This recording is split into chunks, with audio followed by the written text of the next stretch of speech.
Una dolor. 2 alegría. 3 una boda. 8 el cielo. Y 4 una muerte. 9 el infierno. El infierno. 666. En algún lugar de esta catedral se hallan escondidas las claves de un misterio. Claves que podrían ayudar a resolver una de las cuestiones que aún no ha podido descifrar la humanidad. ¿Por qué el mundo es como es? Los masones del siglo XIII que construyeron este lugar alcanzaron a divisar la verdad más profunda y nos dejaron un mensaje entre sus murallas perfectamente integrado en la grandiosidad de esta catedral.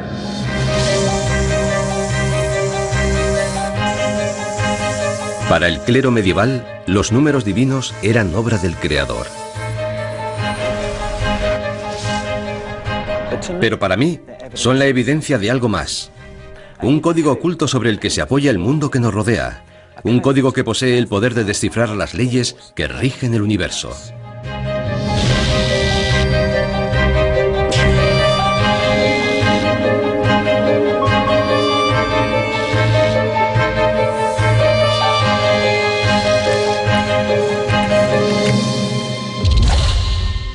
Códigos secretos.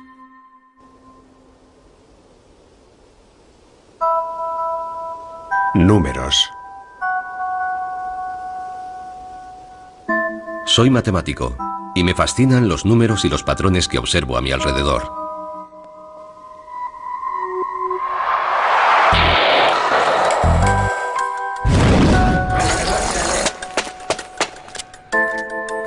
Números y patrones matemáticos que lo conectan todo, desde los peces hasta los círculos, y desde el pasado más remoto hasta el más lejano futuro.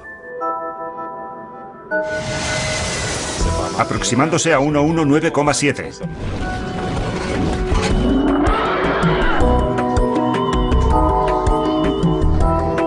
Todos ellos forman el código. Un mundo abstracto de números que nos ha proporcionado la descripción más detallada de nuestro mundo que jamás hayamos tenido.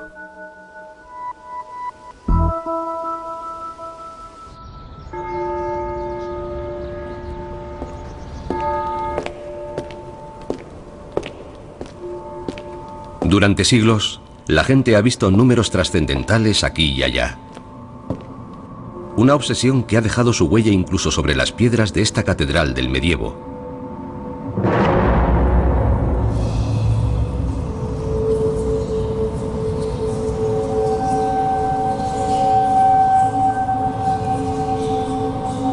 Aquí, en el siglo XII, los monjes eruditos de Chartres llegaron a la conclusión de que los números estaban estrechamente ligados a la divinidad. Una idea que se remonta a los albores del cristianismo. San Agustín, clérigo argelino del siglo IV, creía que el 7 era tan especial que representaba a todo el universo. Describió cómo todas las cosas fueron creadas a partir de 7 abrazos, y que el 10 abarcaba incluso más allá que el universo, porque era el sumatorio de 7 más los 3 aspectos de la Santísima Trinidad: el Padre, el Hijo y el Espíritu Santo.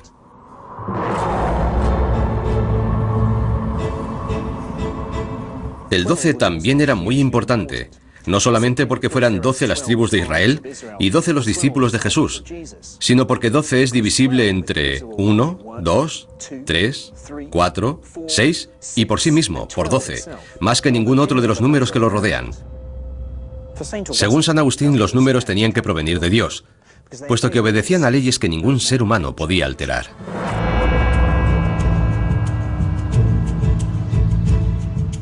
«800 años después de San Agustín, en el siglo XII, la escuela de Chartres también reconoció su trascendencia.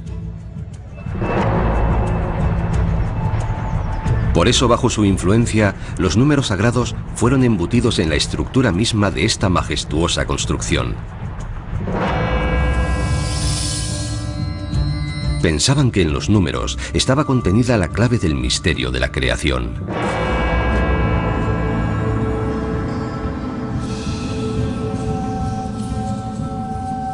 He pasado toda mi vida laboral estudiando números. Y para mí, son mucho más que meras entidades abstractas. Describen el mundo que nos rodea. Aunque no comparta sus creencias religiosas, no puedo evitar sentirme identificado con las gentes que construyeron este lugar. Compartimos el mismo asombro y admiración ante la belleza de los números. Ellos creían que les acercaban a Dios, pero yo pienso que son trascendentales por otra razón, porque para mí los números son la clave que da sentido a nuestro mundo.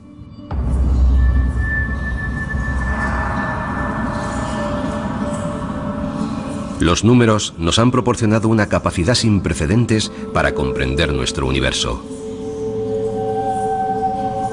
En algunos lugares, ese código surge de la misma tierra.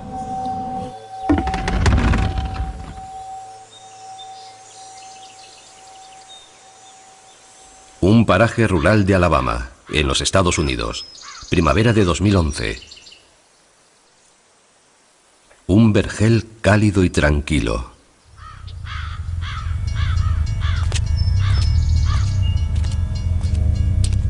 Pero este año se ha desatado la plaga.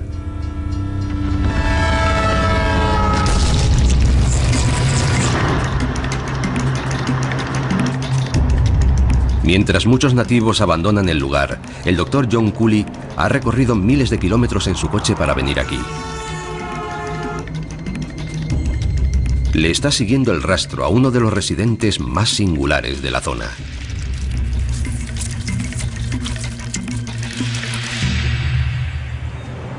Llevamos 3 semanas y media recorriendo los lugares en los que han sido vistas. He recorrido ya más de 11.000 kilómetros tratando de encontrar dónde están esas criaturas.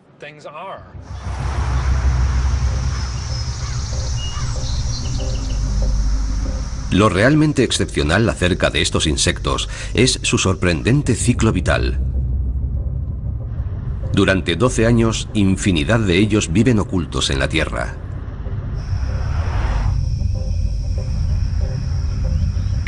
Y al 13º año, a la vez y en el mismo momento, todos ellos empiezan a brotar de la tierra para aparearse.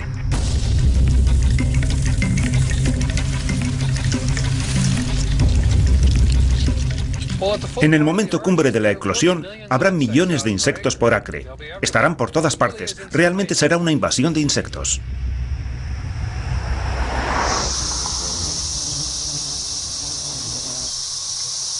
Se trata de la cigarra periódica.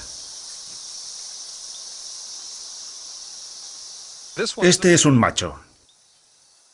Se distingue porque en su abdomen posee un par de órganos llamados timbales, cuya finalidad es producir sonido. Es una pequeña membrana que hace vibrar y produce sonido. No tengo por qué tenerles miedo, ¿verdad? No, son totalmente inofensivos. Podrían ser las mascotas perfectas.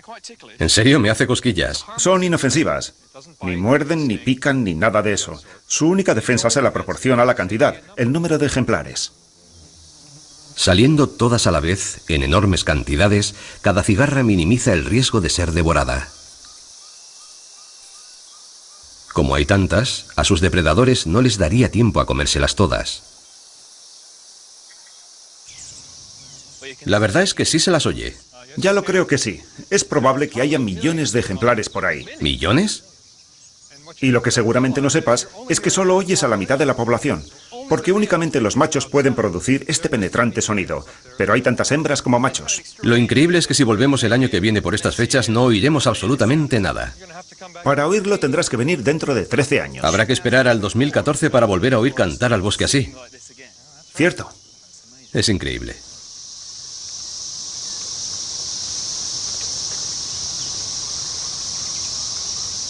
¿Y por qué el ciclo de vida de las cigarras es de 13 años y no cualquier otro número? No olvides que es su elevado número lo que les permite a estas cigarras sobrevivir a los depredadores, y creemos que un ciclo de vida tan largo les ayuda a mantener la altísima densidad poblacional. Además, John cree que brotando cada 13 años, las cigarras periódicas minimizan las probabilidades de coincidir con otras cigarras que tienen diferentes ciclos vitales.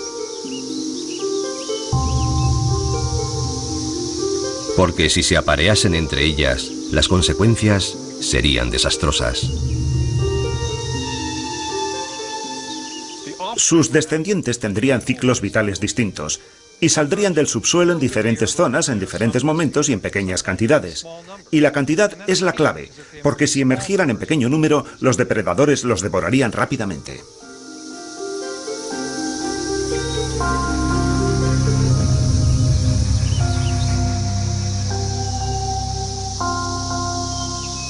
La supervivencia de la cigarra periódica depende, precisamente, de que evite mezclarse con otros grupos.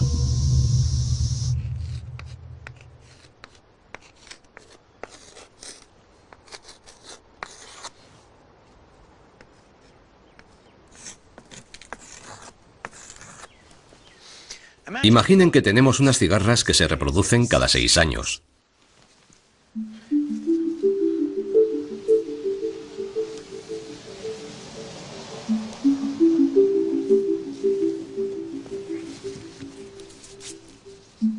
Y ahora supongamos que hay otras que también quieren sobrevivir, pero quieren evitar a las cigarras rojas. Una manera de conseguirlo sería cambiar la frecuencia con que aparecen en el bosque. Y de hecho funciona. Así que imaginemos que este grupo emerge cada 9 años.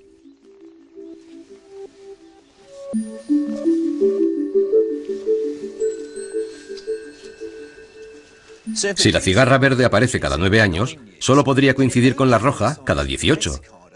Pero sorprendentemente un número más pequeño, el 7, parece dar mejores resultados.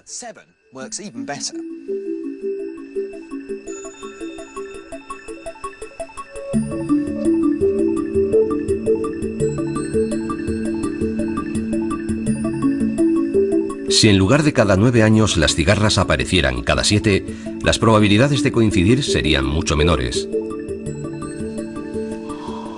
De hecho, solo coincidirían cada 42 años.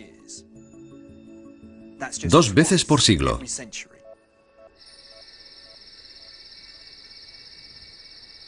Y para las auténticas cigarras, un ciclo vital de 13 años consigue exactamente el mismo efecto que uno de 7 en nuestro ejemplo, porque ambos números pertenecen a un grupo de cifras muy especial. Al igual que el 13, el 7 también es un número primo. A diferencia del resto de los números, los primos solo son divisibles por sí mismos y por el 1.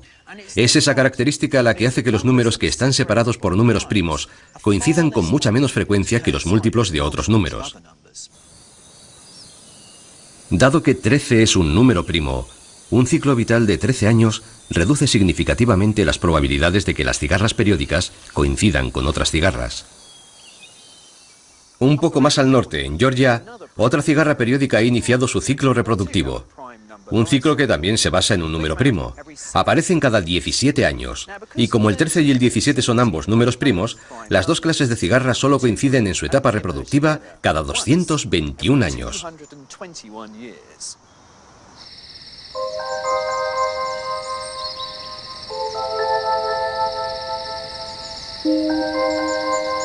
Los números primos están íntimamente ligados a la supervivencia de la cigarra. Y curiosamente son uno de los elementos más importantes del código. Porque el código es un mundo matemático construido con números. De la misma manera que los átomos son las unidades indivisibles que componen cada objeto físico, los números primos son los bloques indivisibles que forman el código.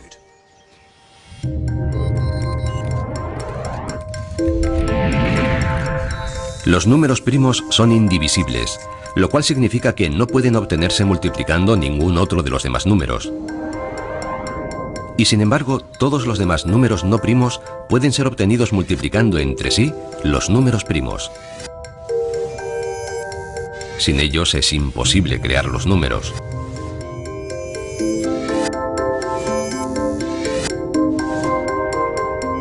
Y si faltara alguno de ellos, siempre habría algunos números que nos sería imposible obtener.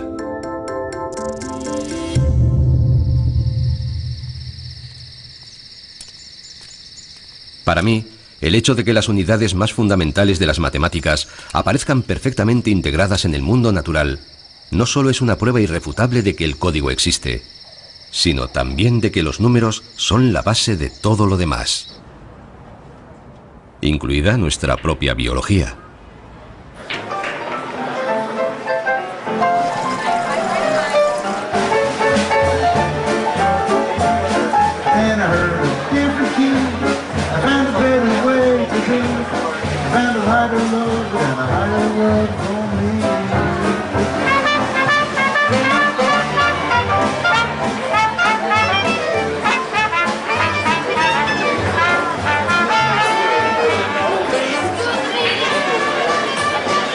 Es una característica intrínsecamente humana. La música es una de las cosas que define quién somos, y cada cultura posee su estilo particular.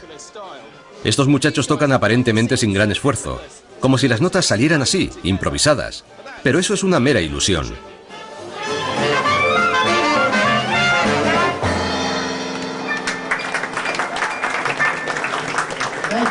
Porque de la misma forma que rigen la existencia de las cigarras, son los números los que determinan el sonido que oímos.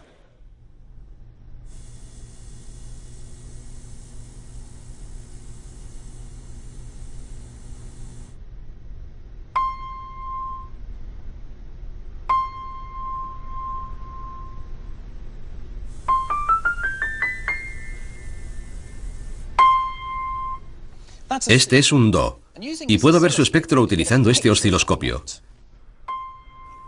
Me permite ver la onda sonora. La altura de la onda corresponde al volumen con el que estoy dando la nota. Así que si la toco muy suavemente, y si la toco muy fuerte, de pronto aparece una enorme onda en la pantalla. Pero el detalle más importante es la distancia entre los picos de la onda, porque eso es lo que determina la frecuencia, el tono de la nota. Cuanto más alta sea la nota, más corta será la distancia entre los picos.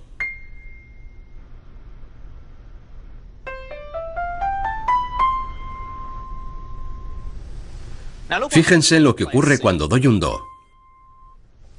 Y compárenlo ahora con la misma nota, un do, pero una octava más alto. En el espectro se produce un curioso cambio. Podemos comprobar que la nota más alta tiene el doble de picos que la nota más baja, lo que significa que la frecuencia del do alto es 2 veces la del do bajo. Y eso se repite con cualquier otra nota que elijamos, lo cual demuestra que de una octava a otra, las frecuencias de las notas siempre mantendrán esa proporción de 1 a 2.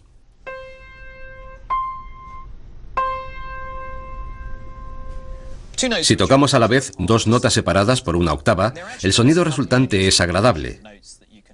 De hecho, forman la combinación de notas más armónica que se pueda obtener, porque la proporción de 1 a 2 es la relación de frecuencias posible más sencilla. Y eso es la música. La combinación de todas las relaciones proporcionales numéricas que son agradables para nuestro oído. Una quinta perfecta es una proporción de frecuencia de 3 a 2, una cuarta perfecta de 4 a 3. Y un sonido un poco más complejo, una sexta menor, de 5 a 8.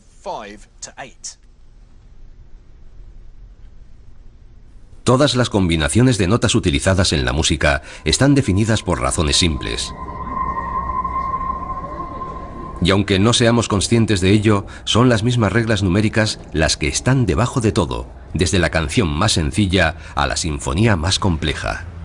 Y las tenemos tan profundamente arraigadas que cuando alguna de ellas se rompe, intuitivamente sabemos que algo no va bien.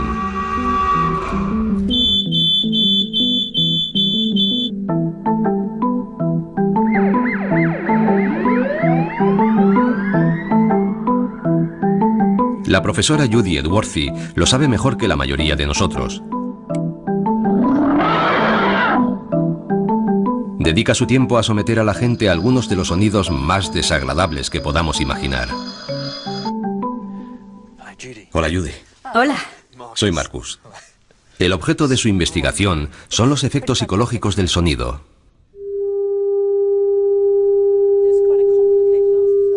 Utilizando relaciones complejas en lugar de simples, los sonidos que crea no se parecen en nada a la música. Con solo ver su espectro, ya sabes que no va a ser un sonido agradable. Esa onda es un caos. Sí, es muy compleja. Es muy difícil distinguir algún patrón. Suena bastante extraño. El sonido del caos. No tiene tono, solo un sonido áspero. Cuando suenan simultáneamente distintas frecuencias que no son múltiplos entre sí, nuestro oído no encuentra un patrón común al que responder, y cuanto más complejas son, tanto más disonante y desentonado nos parece el sonido.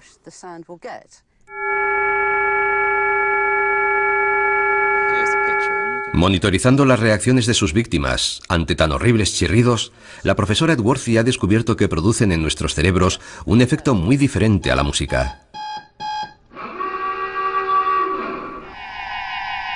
Son tan desagradables que ponen nuestras mentes en guardia. Por ejemplo, una sirena.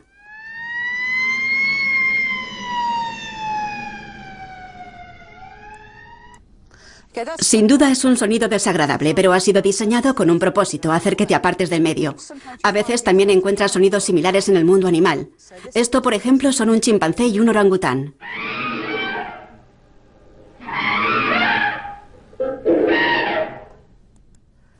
Está claro que ha habido algo que ha molestado a estos animales.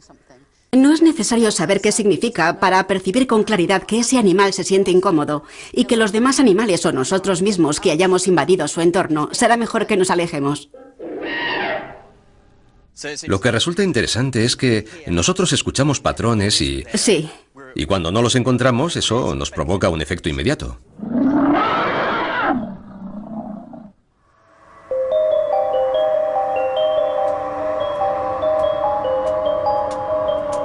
Precisamente son los patrones numéricos del código los que establecen las combinaciones de sonidos que podemos aceptar como música y los que oímos simplemente como ruido.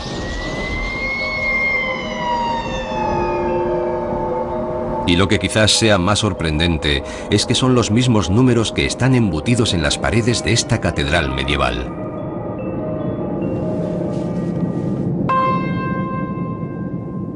Dos notas separadas por una octava están en esta proporción de 1 a 2.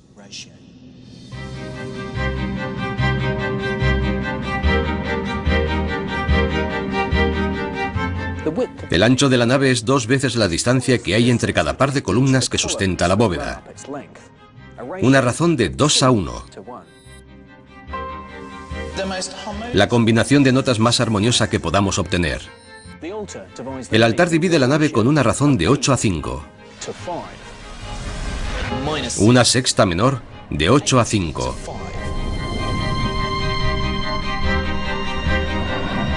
Una quinta perfecta de 3 a 2. Una cuarta perfecta de 4 a 3. Una tercera mayor de 5 a 4. Y toda la música es así. San Agustín creía que utilizando esas mismas razones había construido Dios el universo y que por eso producían armonía en la música.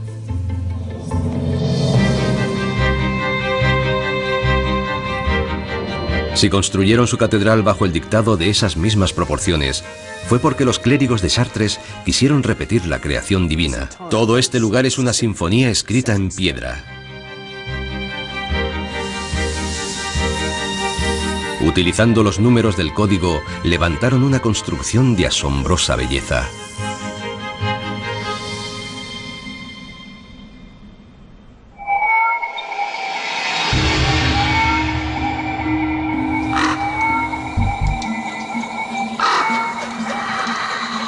La única verdad son los números trascendentales.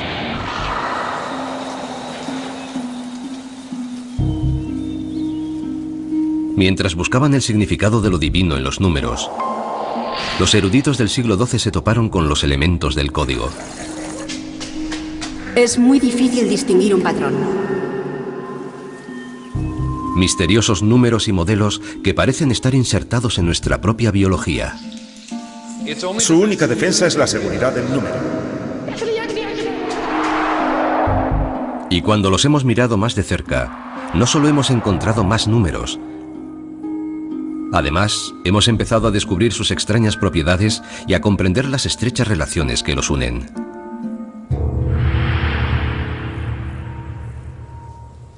En un lejano pasado, allá por el Neolítico, hace unos 4000 años, un antiguo pueblo transportó esas piedras hasta aquí y las colocó de esta manera. Es el círculo de piedras de Sankenkirk, en Cumbria, y nuestros ancestros nos legaron alrededor de 1 millar de estructuras similares repartidas por todo el Reino Unido.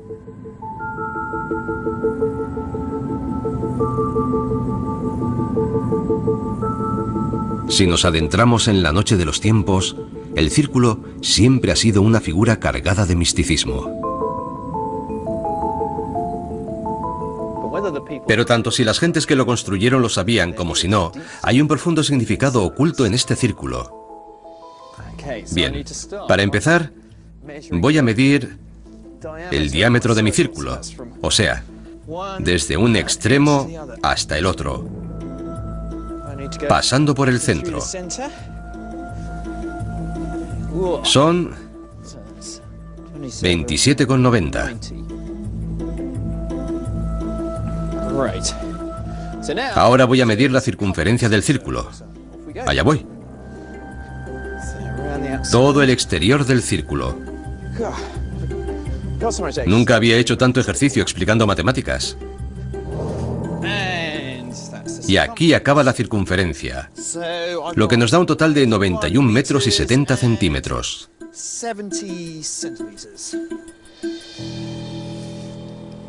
Ahora voy a hacer un poco de cálculo. Dividiré la circunferencia del círculo por su diámetro. 917 centímetros dividido entre 279. Eso da aproximadamente 3. Haciendo un poco de aritmética mental, que no es el fuerte de un matemático. Veamos. 2 pedazos de 279. Bien, no muy lejos de lo que estaba buscando. Me da aproximadamente un cociente de 3,2.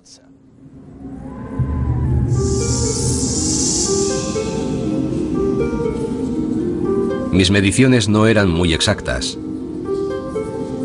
pero el resultado estaba muy cerca de un misterioso número que permanece oculto en el interior de cada círculo.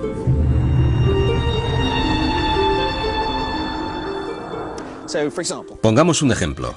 Cojamos este plato circular. Voy a medir su diámetro. 26,4 centímetros. Ahora su circunferencia. Es un poco más difícil, pero 82,9 centímetros. Divido la circunferencia por el diámetro y me da 3,14. Ahora vamos a coger otro círculo y medimos su diámetro. 12,8 centímetros. Y la circunferencia, 40,2 centímetros. Divido la circunferencia por el diámetro y me da 3,14. Lo cierto es que tomemos el círculo que tomemos, si dividimos su circunferencia por su diámetro, siempre obtendremos un resultado que empieza por 3,14. Ese es el número pi.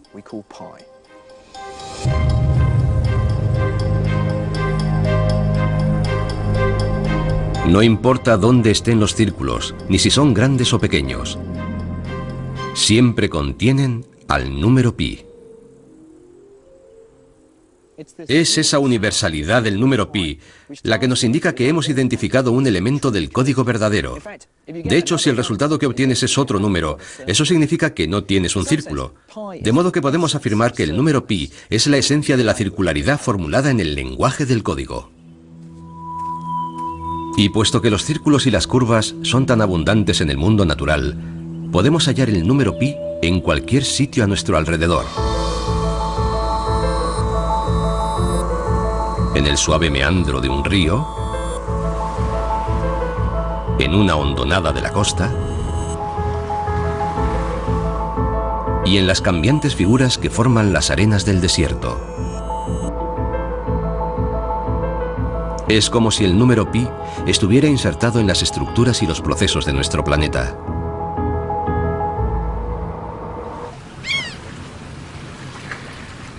Sorprendentemente, pi también aparece en lugares que en principio no tienen ninguna relación con los círculos.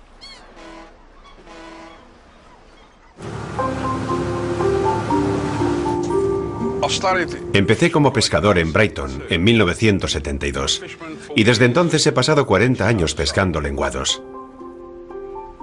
Esa es la especie que cogemos en el Canal de la Mancha.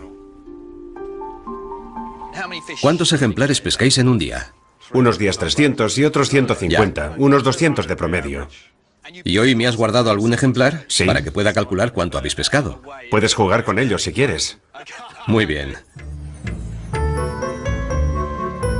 Lo asombroso es que con tan poca información, 180 gramos, y pesando unos pocos peces, ese es grande, ¿eh?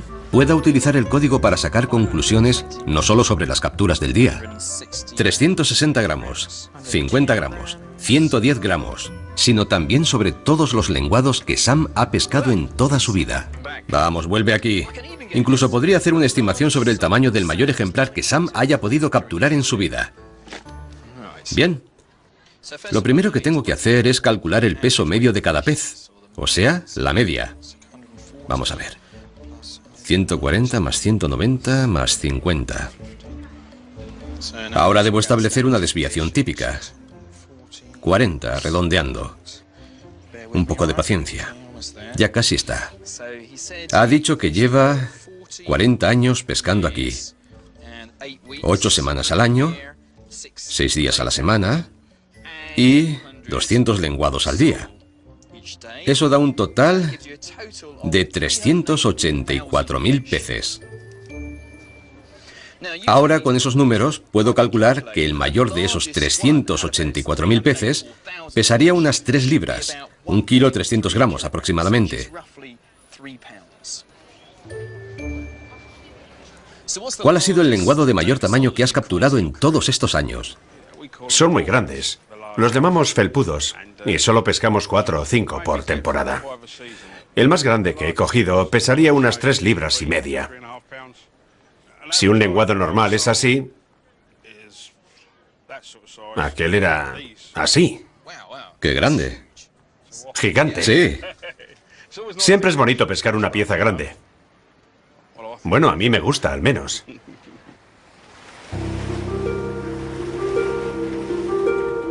Valiéndome del código, he podido hacer una estimación del tamaño del mayor lenguado que Sam haya pescado en su vida, aunque jamás nadie haya puesto en la balanza un ejemplar semejante.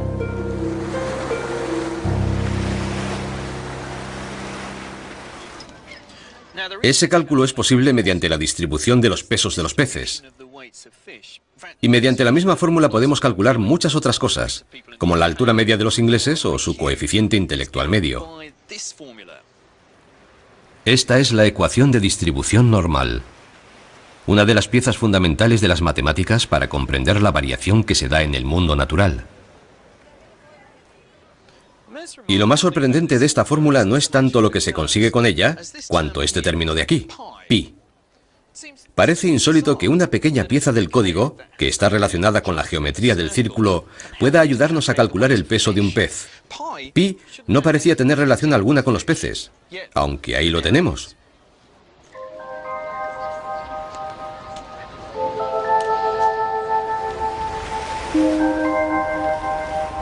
De la misma manera que el círculo está omnipresente en la naturaleza, pi se nos aparece una y otra vez en el mundo de las matemáticas. Es un asombroso ejemplo de la interconectividad del código. Un pequeño atisbo de un mundo en el que los números no solo mantienen extrañas interrelaciones, sino que cada uno posee extrañas y misteriosas propiedades. Pi es lo que llamamos un número irracional.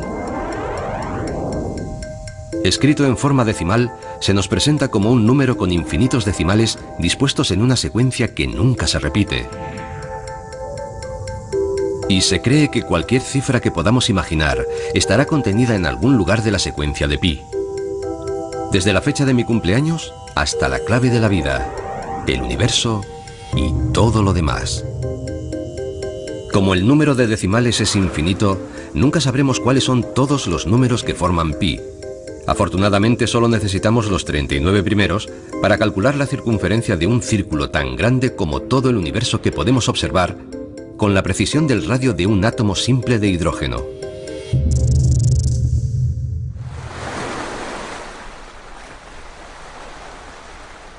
Sin embargo, por muy extraño que nos pueda parecer, el número pi describe un objeto físico. Otros números, en cambio, carecen de todo sentido en el mundo real, a pesar de que los utilizamos constantemente. Por ejemplo, los números negativos.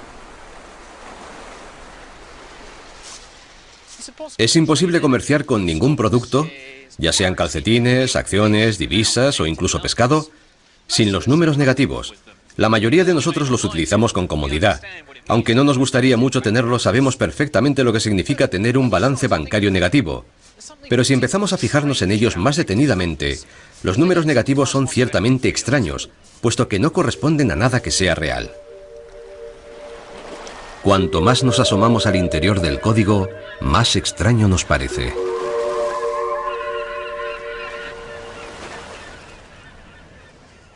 Es fácil imaginar un pez, dos peces o ningún pez.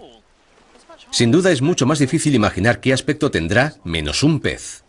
Los números negativos son tan inusuales que si tuviera menos un pez y usted me diera un pez, lo único que sabríamos con certeza absoluta es que yo no tendría pez alguno.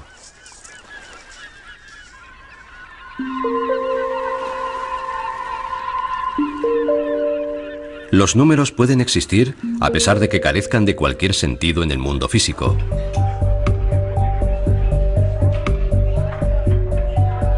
Y si eso les ha parecido extraño, algunos números son tan singulares que ni siquiera parecen tener ningún sentido como números. Veamos, por ejemplo, uno de los principios básicos de las matemáticas. Un número positivo multiplicado por otro número positivo da otro número positivo. Es decir, que 1 por 1 da 1. Y un número negativo multiplicado por otro número negativo también nos da un número positivo. Menos 1 multiplicado por menos 1 da 1. Y no solo es una regla, es la verdad empírica de la multiplicación. El producto de dos números del mismo signo es siempre positivo. De ello se puede deducir, obviamente, que si cojo cualquier número y lo multiplico por sí mismo, el resultado será siempre positivo. Sin embargo, dentro del código existe un número muy especial que rompe esa regla. Si lo multiplicamos por sí mismo, el producto es menos 1. Es imposible que podamos imaginar cómo es ese número, porque sencillamente no hay ningún número que multiplicado por sí mismo nos dé menos 1. No es un número que se pueda calcular. No puedo mostrarles ese número. Y aún así, le hemos dado un nombre. Se llama I. Y forma parte de una nueva serie de números llamados los números imaginarios. Hacer cálculos con números imaginarios es el equivalente matemático a creer en las hadas. Pero por muy extraños que nos parezcan estos elementos del código, no por ello dejan de ser de gran utilidad.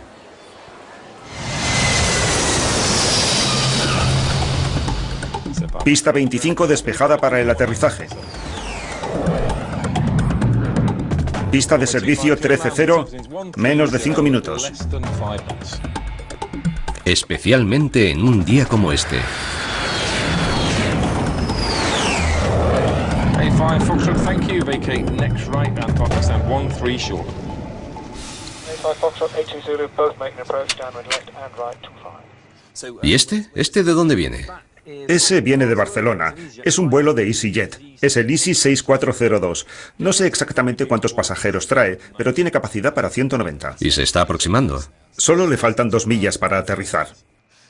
¿Qué clase de información te proporciona el radar acerca de los aviones? La primera y más importante es la posición de la aeronave. Ese punto amarillo señala su posición actual. Ya veo. Luego tenemos esta estela azul. Representa el trayecto que ha recorrido el avión y de ahí podemos deducir dos cosas. Una, el rumbo y otra, la velocidad que lleva. Cuanto más grande es la estela, más deprisa se desplaza.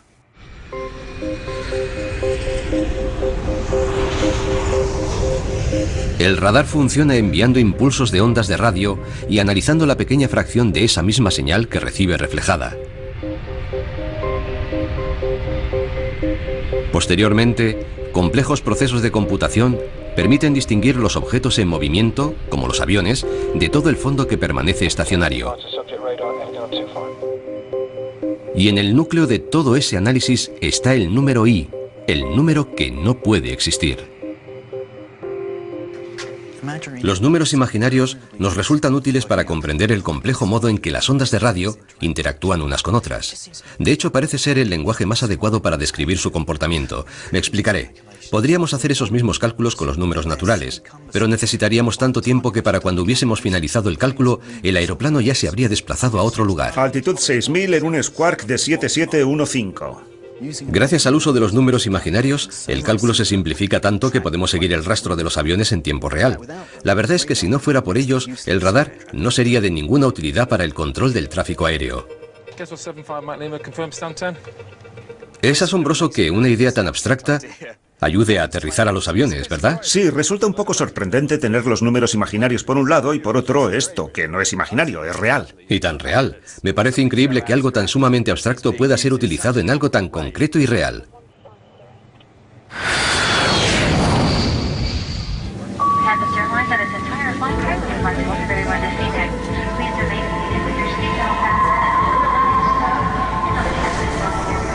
Por extraño que pueda parecer, el código nos proporciona una descripción increíblemente acertada de nuestro mundo.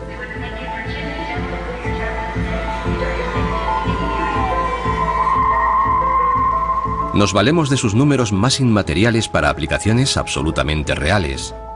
Y sus modelos nos sirven para explicar uno de los procesos más insondables de la naturaleza.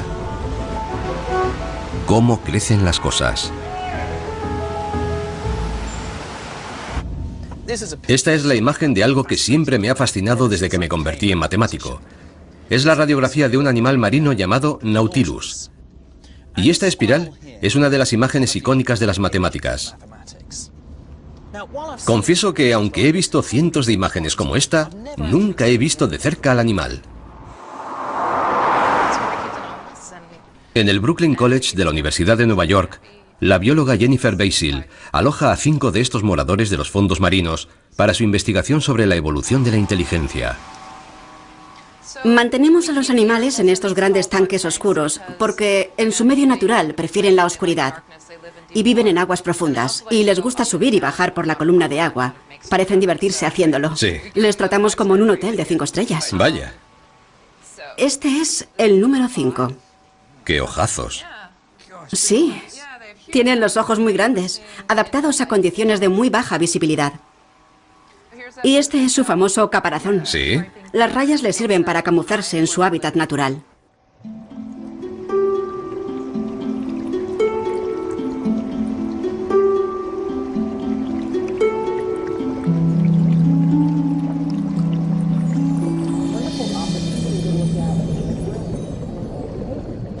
Nunca antes había visto al animal que vive dentro de esa concha. ¿Qué son? Son cefalópodos, parientes de los pulpos, los calamares y las sepias. Es como si fuera un pulpo con concha. Y lo más asombroso es que se remontan a hace millones de años y que en todo este tiempo apenas han cambiado. Por eso decimos que son fósiles vivientes. Así que nos ofrecen una oportunidad única de estudiar con detalle un antiguo cerebro y un primitivo modo de vida. Y son una maravillosa forma de investigar la evolución de la inteligencia. O sea que son seres inteligentes. Unos más que otros. Como ese, por ejemplo, el número 4, supera a todos los demás en los test de inteligencia y siempre se muestra muy activo, es muy simpático. Si metes la mano en el agua, enseguida se te acerca. En cambio, el número 3, que todavía es adolescente, es mucho más tímido. Si le cambias a un sitio nuevo, se queda donde tú le dejas y apenas se mueve. A mí me interesa la concha del Nautilus porque soy matemático. ¿Pero para qué la usan ellos? Principalmente para protegerse, pero también para flotar y desplazarse. El animal solo ocupa la cámara frontal y las demás están rellenas de aire y líquido. Regulando la cantidad de uno y de otro, pueden ascender y descender suavemente y sin esfuerzo por el agua, como un submarino. Lo verdaderamente extraordinario es que si por alguna razón el nivel de oxígeno en el océano disminuyese, podrían sobrevivir durante un largo periodo del oxígeno que guardan en esas cámaras. Esa es una de las razones de su supervivencia durante millones de años. Es un gran logro adaptativo. El caparazón es fascinante.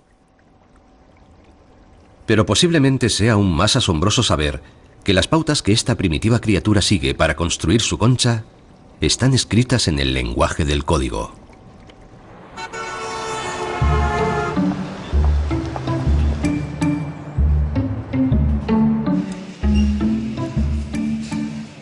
El caparazón del Nautilus es una de las estructuras más hermosas y complejas de la naturaleza. Estas son las cámaras. Aquí vive el animal. Y estas otras las utiliza para flotar. A primera vista parece una forma extremadamente compleja. Pero si mido las dimensiones de estos compartimentos, enseguida daremos con la fórmula.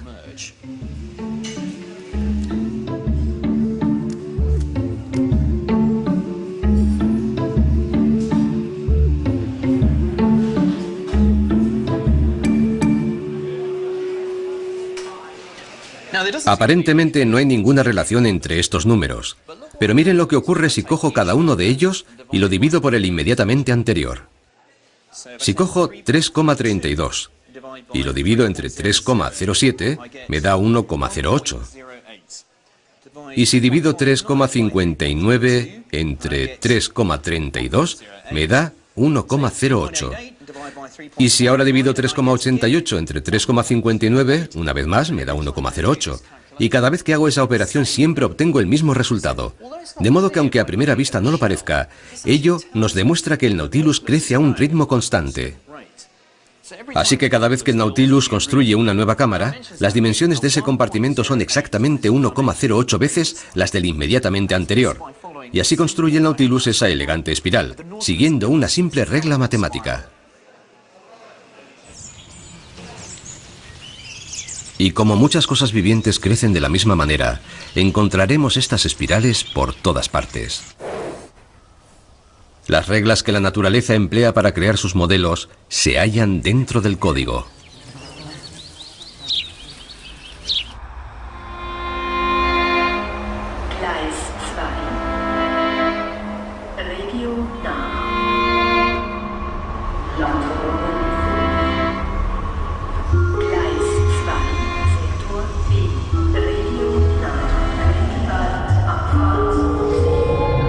Está claro que algo les ha molestado.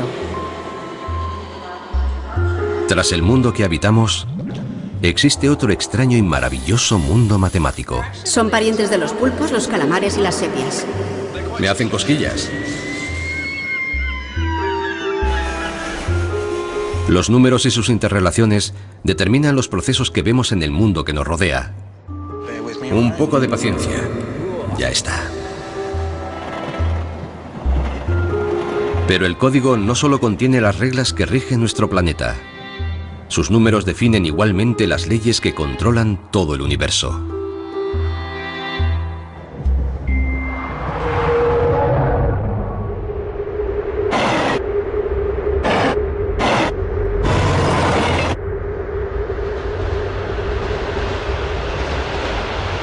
Durante siglos hemos levantado la vista al firmamento nocturno para dar sentido a lo que vemos en las estrellas.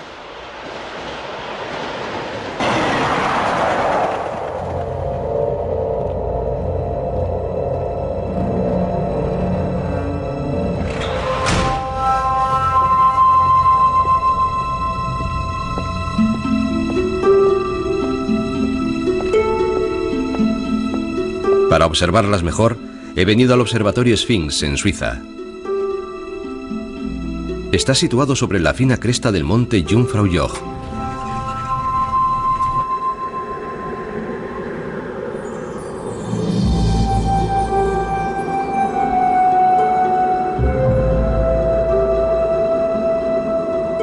A casi 3.600 metros de altura, es uno de los picos más altos de los Alpes.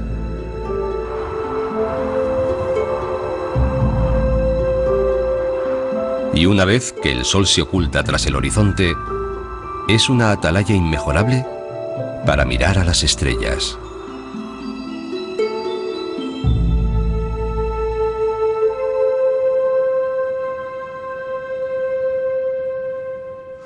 Hace una noche muy clara, así que se pueden ver miles de estrellas. Allí está Sirius, la más brillante de nuestro cielo nocturno. Y hay una constelación fácilmente reconocible: Orión. Orión ha sido desde muy antiguo un modelo importante para los seres humanos en la noche terrestre, ¿verdad? Ha habido muchas culturas para las que ese grupo de estrellas ha tenido desde muy antiguo una significación especial y han creado muchas leyendas sobre ella. Los egipcios la asociaron con Osiris, su dios de la muerte y la reencarnación. Una tribu de indígenas norteamericanos la llamaba las 3 estrellas de la campana y las 3 huellas del dios Pulga, y un grupo de aborígenes australianos la llamaba la canoa.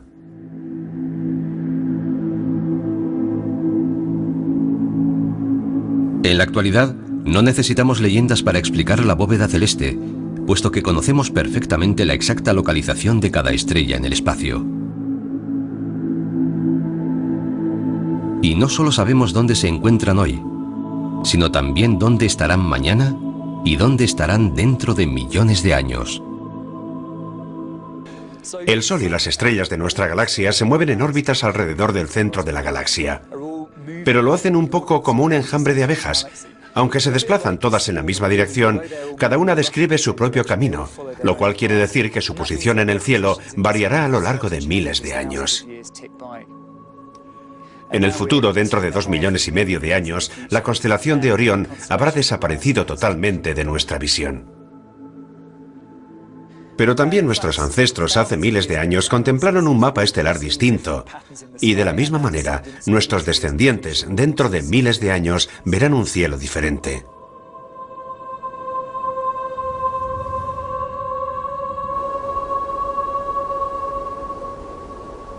Si somos capaces de predecir el desplazamiento de las estrellas hasta en un futuro lejano, es porque hemos descubierto las leyes que rigen su movimiento.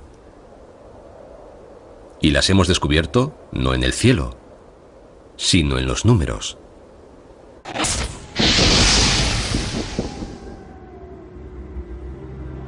Solamente por medio del código podemos comprender las leyes que rigen el universo.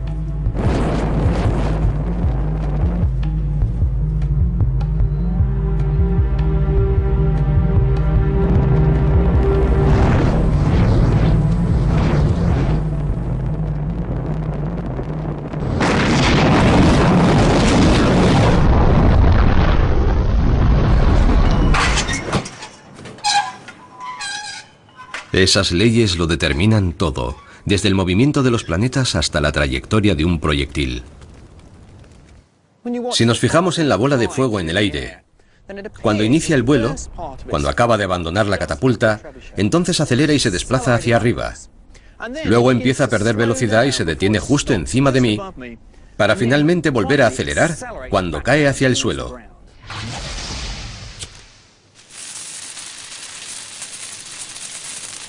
Pero si analizamos el vuelo mediante los números, el resultado es cuando menos sorprendente. Si trazamos un gráfico de la velocidad del proyectil en el tiempo, obtendremos una gráfica como esta.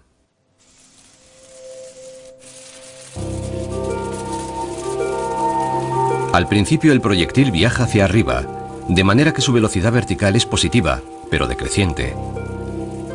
Cuando traspasa el punto álgido del arco que describe, la velocidad vertical se vuelve negativa y el proyectil se gira y cae hacia la Tierra.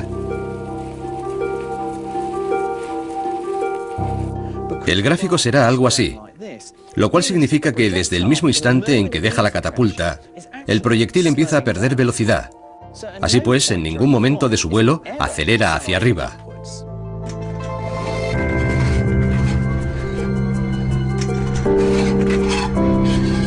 De hecho, a lo largo de toda su trayectoria, lo que hace la bola de fuego es acelerar hacia abajo, hacia la Tierra, a una velocidad constante, algo que nunca habríamos imaginado simplemente observando cómo vuela por el aire.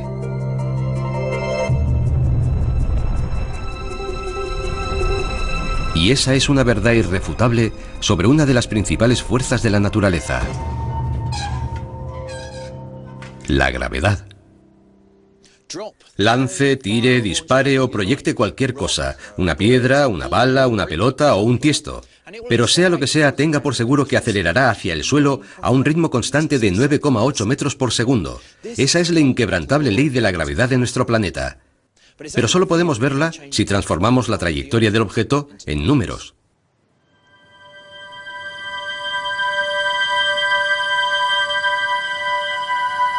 Apreciar la simple constatación de cómo funciona la gravedad en la Tierra es el primer paso para comprender cómo funciona la gravedad en cualquier otro lugar.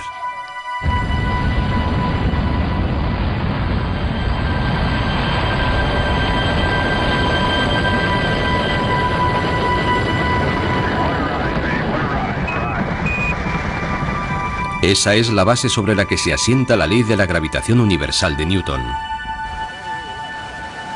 Una teoría matemática capaz de describir la órbita de los planetas y de predecir el trayecto que cubrirán las estrellas hasta el futuro lejano.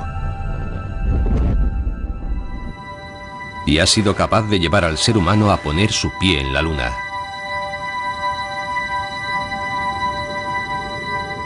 Las leyes que ordenan los cielos están escritas en el código.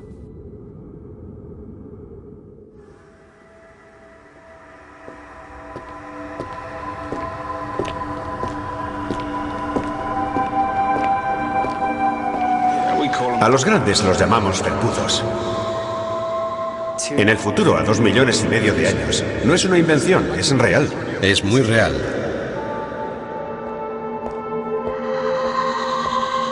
No hace falta saber qué significa exactamente ese sonido para saber que el animal está incómodo. Sea el círculo del tamaño que sea, siempre obtendrás un número que comienza por 3,14. Resulta increíble pensar que la única forma de que seamos capaces de dar sentido a nuestro mundo sea valiéndonos del mundo abstracto de los números, que son los mismos números que nos han permitido dar los primeros pasos para abandonar nuestro planeta y que nos han proporcionado la tecnología para transformar nuestro entorno. Un código oculto que subyace detrás de todo nuestro mundo. Un código que posee el poder de descifrar las leyes que rigen el universo. Este lugar fue construido para satisfacer una necesidad espiritual, pero habría sido imposible levantarlo sin la ayuda de los números. Para mí, constituye un hermoso ejemplo de la belleza y la fuerza de las matemáticas.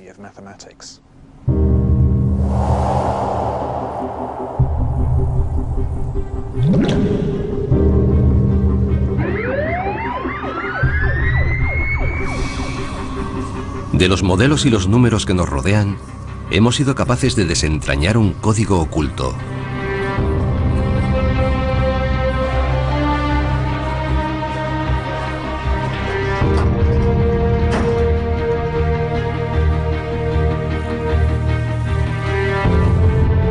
Hemos descifrado un extraño e inquietante mundo numérico totalmente diferente a nosotros. Aunque es un código que al mismo tiempo describe nuestro mundo con absoluta y asombrosa precisión.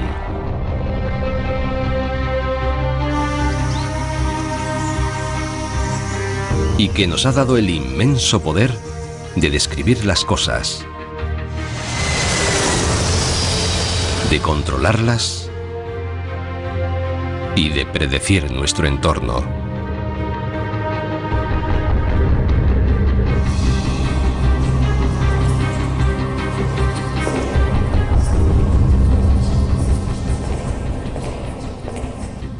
¿Cómo consigue el código dar una descripción tan acertada de la naturaleza?